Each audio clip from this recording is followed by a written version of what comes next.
Hello friends, welcome back to my channel.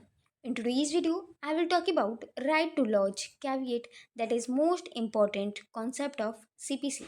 So, let's get started. Firstly, we talk about meaning of the concept. So, the word caveat is a Latin term which means let a person beware. जो term caveat है वो एक Latin term है जिसका मतलब होता है let a person beware. It is a legal notice that prevents the court from taking any action on a petition or application without informing the caveator. Caveat एक legal notice होता है जो कि कोर्ट को prevent करता है किसी भी पटिशन किसी भी एप्लीकेशन पे कोई भी एक्शन लेने से बिना कैविएटर के इन्फॉर्म किए हुए. It is a precautionary measure that a person who believes a suit or proceeding may be initiated against them can take to ensure they receive notice of the proceeding.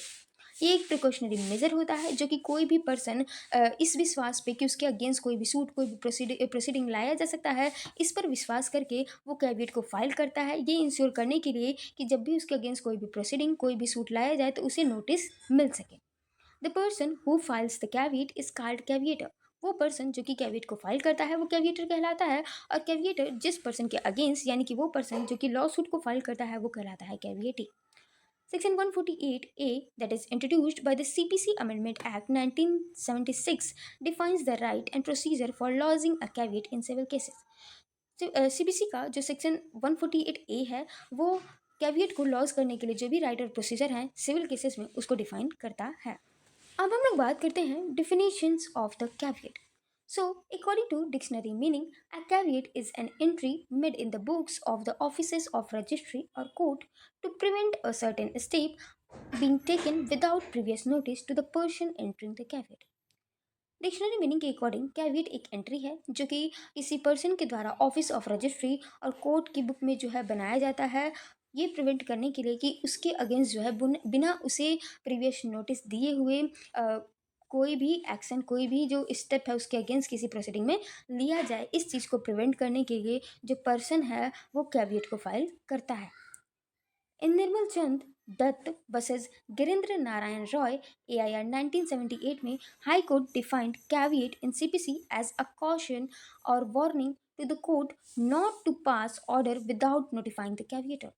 इस case में high court ने caveat को define किया है इस तरीके से कि कैविएट एक वार्निंग है कोर्ट को कि वो उसे नोटिफाई किए हुए किसी भी प्रोसीडिंग किसी भी एप्लीकेशन किसी भी पटिशन पे कोई भी ऑर्डर पास ना करे. अब हम लोग देखते हैं object of caveat.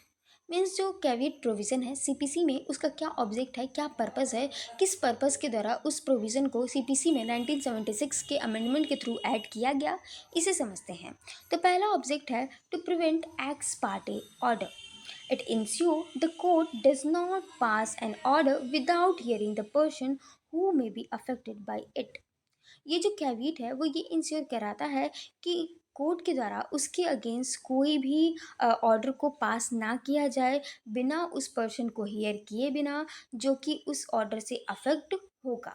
So caveat उसी पर्सन के द्वारा लाया जा सकता है जो कि किसी भी प्रोसीडिंग में किसी भी एप्लीकेशन में किसी भी पटिशन के थ्रू जब कोर्ट कोई भी ऑर्डर पास करती है तो वो उस ऑर्डर से जब अफेक्ट होता है तो वही पर्सन जो है सिर्फ कैविएट को फाइल कर सकता है इस ऑर्डर से अफेक्ट होने से बचने के लिए और खुद को सुने जाने के लिए जो है वो कैविएट को फाइल कर सकता है. सो जो कैविएट है उसका एक पर्पज़ ये है कि वो एक्स पार्टी ऑर्डर को प्रिवेंट करता है. अगला है to uphold the principle of natural justice. It ensure that no one is condemned without being heard that is based on ऑडी अल्ट्रम पार्टम. ये एक लैटिन मैगजीम है ऑडी अल्ट्रम पार्टम जो कि ये प्रिवेंट करता है कि कोई भी पर्सन जो है बिना उसके सुने हुए बिना उस पर्सन को सुने हुए उसके अगेंस्ट कोई भी ऑर्डर पास ना किया जाए बिना उसे सुने हुए उसे कंडेम्ड ना किया जाए. सो जो कैविएट है वो इस नेचुरल जस्टिस के जो प्रिंसिपल है उसको अपहोल्ड करता है. अगला ऑब्जेक्ट है to avoid multiplicity of proceedings. Caveat का एक पर्पज़ ये भी है कि जो प्रोसीडिंग्स की मल्टीप्लिसिटी है उसको अवॉइड करना. In the absence of such a provision a person who is not a party to such an application and is adversely affected by the order has to take appropriate legal proceeding to get rid of such order. इस provision के absence में जो person होगा जो कि किसी भी proceeding का किसी भी एप्लीकेशन का पार्ट नहीं है, पार्टी नहीं है, और यदि उसके अगेंस्ट जो है कोई ऑर्डर आ जाता है और वो उस ऑर्डर के द्वारा जो है एडवर्सली अफेक्ट होता है, तो वो उस ऑर्डर से छुटकारा पाने के लिए कोई ना कोई अप्रोप्रिएट प्रोसीडिंग, कोई ना कोई अप्रोप्रिएट लीगल प्रोसीडिंग का सहारा लेगा, जिस कारण से मल्टीप्लिसिटी ऑफ प्रोसीडिंग बढ़ेगी। इसलिए कैविएट का प्रोविज़न जो है वो मल्टीप्लिसिटी ऑफ प्रोसीडिंग को अवॉइड करने के लिए, प्रिवेंट करने के लिए इंपॉर्टेंट है। अब हम लोग देखते हैं who may lodge a caveat, means कौन कैविएट को लॉज कर सकता है। So, any person claiming a right to appear before the court at the hearing of an anticipated application in a suit or proceeding may lodge a caveat. कोई भी person जिसके पास right हो किसी specific application पे, किसी specific suit और proceeding में सुने जाने की, अपीयर होने की, वो कैविएट को लॉन्च कर सकता है। The filer must have a meaningful connection to the case, a third party can file if affected. जो फिलर है मीन्स जो पर्सन कैविएट को फाइल करता है, वो उस पर्सन का उस केस से मीनिंगफुल कनेक्शन होना चाहिए। वो तभी फाइल कर सकता है, मीन्स कोई भी थर्ड पार्टी तभी फाइल कर सकती है जब वो उस केस में जब भी कोई जजमेंट आता है, तो उस जजमेंट से यदि वो अफेक्ट होता है, उसके इंटरेस्ट का वायलेशन होता है, उसका इंटरेस्ट अफेक्ट होता है, तो वो पर्सन जो है कैविएट को फाइल कर सकता है। A person who is a stranger to the proceeding can not lodge a caveat. एक पर्सन जो कि किसी प्रोसीडिंग से, किसी भी केस से स्ट्रेंजर है, मीन्स उसका कोई भी राइट, कोई भी इंटरेस्ट वायलेट नहीं हो रहा है, कोई भी इंटरेस्ट अफेक्ट नहीं हो रहा है, तो वो पर्सन कैविएट लॉज नहीं कर सकता। अगला है when caveat may be lost, means कब किसी पर्सन के द्वारा कैविएट को लॉज किया जा सकता है, इसे समझते हैं। So normally a caveat may be lodged after the judgement is pronounced और ऑर्डर इज पास्ड। कैविएट को तब लॉन्च किया जाता है जब जजमेंट प्रोनाउंस हो रहा हो या फिर ऑर्डर पास हो रहा हो, तब जो है कैविएट को लॉन्च किया जाता है। In exceptional cases a caveat may be filed even before pronouncement of judgment और passing of order. Exceptional cases में कैविएट को जजमेंट के प्रोनाउंस होने और ऑर्डर के पास होने से पहले भी फाइल किया जा सकता है। अगला है form of caveat, means caveat application के लिए एप्लीकेशन का क्या फॉर्म होगा, इसे समझते हैं। So in CPC no form of caveat has been prescribe under the code of civil procedure में कैविएट के एप्लीकेशन के लिए कोई भी फॉर्म को प्रिस्क्राइब नहीं किया गया है। अ कैविएट में therefore be filed in the form of petition, जिस कारण से जो कैविएट का एप्लीकेशन है वो पिटीशन के फॉर्म में ही फाइल किया जा सकता है। अगला है rights and duties. Subsection 2, 3 and 4 of Section 148A prescribe the rights and duties of the caveator who laws a caveat of the applicant who intends to obtain an interim order and of the court. Section 148A का जो subsection 2, 3 और 4 है, वो कैविएटर, कैविएटी यानी कि applicant और court के क्या राइट्स, क्या ड्यूटीज़ हैं, इसे बताते हैं। सो ऑफ अ कैविएटर, कैविएटर की क्या राइट्स हैं, क्या ड्यूटीज़ हैं, इसे देखते हैं। So the caveator must serve a notice of the caveat to the person against whom the caveat is being lodged, that is caveating, by a registered post with acknowledgement due. जो कैविएटर है उसकी ये duty है कि वो registered post के through जो है जिसके अगेंस्ट उसने कैविएट को फाइल किया है, उसे इस नोटिस को प्रोवाइड कराए कि वो उसने उस पर्सन के अगेंस्ट कैविएट को फाइल किया है। ये कैविएटर की ड्यूटी है।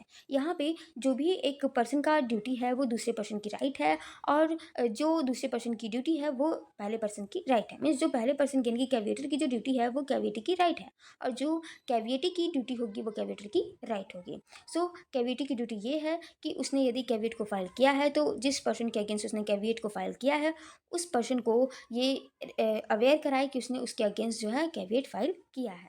अगला है ऑफ अ एप्लीकेंट और कैविएटी, यहाँ एंड रहेगा ऑफ एन एप्लीकेंट और कैविएटी। कैविएटी का क्या ड्यूटीज़ है इसे देखते हैं, क्या राइट्स है इसे देखते हैं। So if a suit or application is filed the caveatee must furnish a copy of the application and other relevant document to the caveator.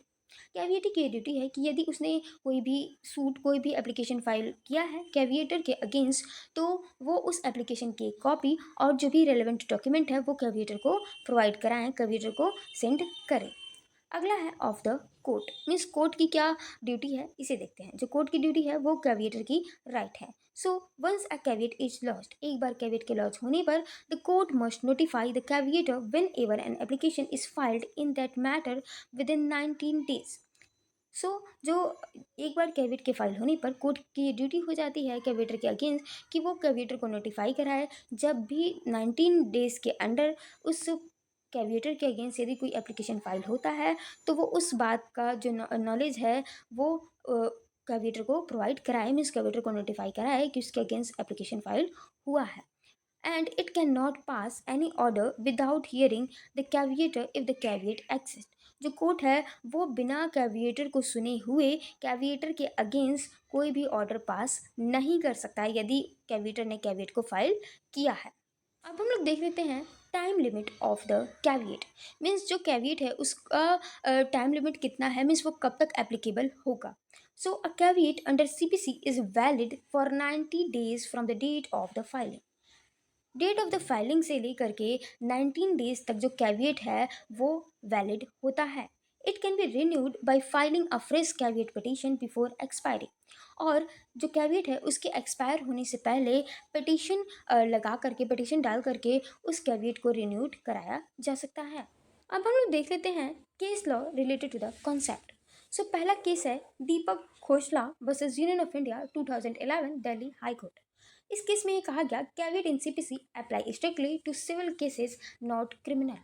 इस केस में ये कहा गया कि सीपीसी का जो कैविएट प्रोविजन है वो स्ट्रिक्टली सिर्फ सिविल केसेस में अप्लाई होगा, क्रिमिनल केसेस में नहीं।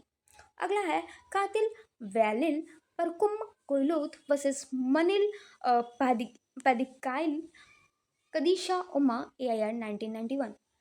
इस केस में ये कहा गया only parties with a real interest can lodge a caveat no caveat if not directly affected. इस केस में ये कहा गया कि जो केस के पार्टीज हैं जो कि डायरेक्टली रियली उस ऑर्डर से उस केस के जजमेंट से अफेक्ट होंगे, उनका इंटरेस्ट अफेक्ट होगा, वही पर्सन कैविएट को लॉज कर सकता है। वो पर्सन कैविएट को लॉज नहीं कर सकता है जिसका जो कि डायरेक्टली उस केस के ऑर्डर से अफेक्ट ना हो रहा हो। सो यहाँ पे हमारा कॉन्सेप्ट खत्म होता है right to lodge caveat. If you find this video helpful don't forget to like this video, subscribe my channel and share this video. So यदि आप इस कॉन्सेप्ट का PDF नोट्स चाहते हैं तो वो आपको मिल जाएगा टेलीग्राम चैनल पे मुस्कान जायसवाल्स एकेडमी पे। आप इस चैनल को जाके फटाक से ज्वाइन कर लीजिए ताकि आपको जो भी वीडियो के नोटिफिकेशन है वो आपको आसानी से मिल सके, और जो भी अनदर स्टडी मटेरियल है मैं वहाँ पे आपको प्रोवाइड करा दूँगी। साथ ही जो जितने भी मैं कॉन्सेप्ट पे वीडियो बनाती हूँ आपको उसके नोट्स वहाँ पे मिल जाएंगे। सो जाके ज्वाइन कर लीजिए, और यदि आपको ये वीडियो पसंद आया है, कॉन्सेप्ट क्लियर हुआ है, वीडियो समझ आया है तो वीडियो को लाइक करें, चैनल को सब्सक्राइब करें। साथ ही वीडियो को अपने फ्रेंड्स ग्रुप में, व्हाट्सएप ग्रुप में, टेलीग्राम ग्रुप में हर जगह शेयर करें ताकि लोगों का कॉन्सेप्ट क्लियर हो सके, और वीडियो पे पॉजिटिव कमेंट करें। सो मिलते हैं नेक्स्ट वीडियो में, तब तक के लिए बाय बाय।